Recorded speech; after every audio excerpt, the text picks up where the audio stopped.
Hi, இன்றைக்கி நம்ம கீர்த்தி கிச்சனில் புடலங்காய் சாதம் தான் பார்க்க போகிறோம். வாங்க பார்க்கலாம். குக்கரில் எண்ணெய் விட்டு எண்ணெய் சூடானதும் கடுகு ஜீரகம் பொரிஞ்சு வந்தோடனே உளுத்தம்பருப்பு, வெள்ளை உளுத்தம்பருப்பு சேர்த்துக்கலாம்.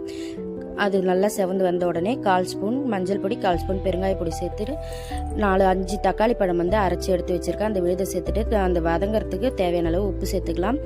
சேர்த்து நல்லா கலந்து விட்டுலாம். ஒரு 2 நிமிஷம் கொதிச்சதுக்கப்புறமா நறுக்கி வச்சுருக்கிற புடலங்காயை சேர்த்துக்கலாம். நான் 3 புடலங்காய் எடுத்திருக்கேன். அதை நறுக்கி சேர்த்துட்டு நல்லா கலந்து விட்டுடலாம்.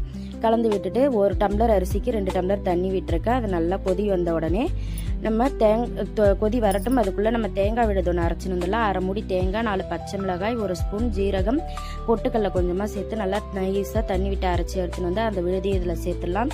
சேர்த்துட்டு நறுக்கி வச்சுருக்கிற கருவேப்பிலை கொத்தமல்லியும் சேர்த்துட்டு நம்ம எடுத்து வச்சுருக்கிற அரிசியும் சேர்த்துக்கலாம். நான் 2 கப் அரிசிக்கு 3 கப் தண்ணி விட்டுருக்கேன். எனக்கு கொஞ்சம் குழவாக இருந்தால் நல்லாயிருக்கும் டேஸ்ட்டு, அதனால் விட்டுருக்கேன். நீங்கள் 1க்கு 2 தண்ணி விட்டுக்கோங்க. இப்போ அரிசியை சேர்த்துட்டு நல்லா ஒத்தாப்பில் கலந்து விட்டுட்டு உப்பு உரப்பு செக் பண்ணிக்கலாம். உப்பு வேணும்னா சேர்த்துட்டு, காரம் வேணும்னா பச்சை மிளகாய் கீனி சேர்த்துக்கலாம். எனக்கு எல்லாம் கரெக்டாக இருக்குது. இப்போ மூடி போட்டு 2 விசில் வச்சு எடுத்துக்கலாம். விசில் அடங்கினதுக்கப்புறமா திறந்து பார்க்கலாம். பாருங்கள், நம்மளுடைய புடலங்காய் சாதம் சூப்பராக ரெடி ஆகிருக்கு. பாருங்கள், இந்த அளவுக்கு நான் 3 டம்ளர் தண்ணி விட்டதுனால இந்த அளவுக்கு குழைவாக இருக்குது எனக்கு. உங்களுக்கு 2 டம்ளர் தண்ணி விட்டிங்கன்னா பொலப்பலன்னு சூப்பராக இருக்கும். டேஸ்ட்டும் நல்லாயிருக்கும். கண்டிப்பாக ட்ரை பண்ணி பாருங்கள், உங்களுக்கும் பிடிக்கும். ட்ரை பண்ணி பார்த்துட்டு எப்படி இருந்துன்னு சொல்லுங்கள். தேங்க்யூ.